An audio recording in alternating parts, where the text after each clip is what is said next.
Well, look at here. I'm getting 170 Tapswaps per tap. I'm gonna get rich soon. Get off here! Let's dance!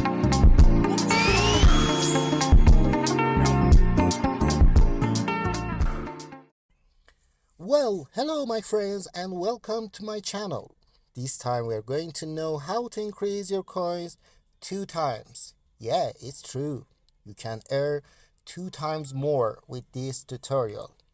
As you saw before, I earned 170 coins per click in the Tapswap. But how?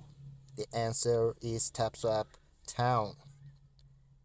Yeah, here's the Tapswap Town. As I mentioned before, in the Tapswap Town, you can earn gems and spend them to increase your tapping rate by 2 times.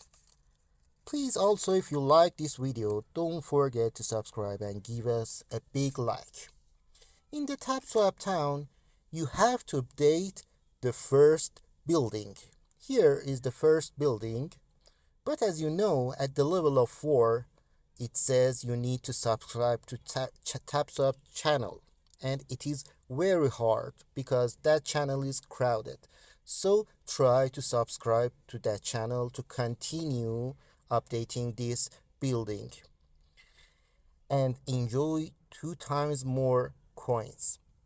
As you can see here, the 2 times tap is activated for me. Thank you for watching this video. Please ask your questions and leave your comments below.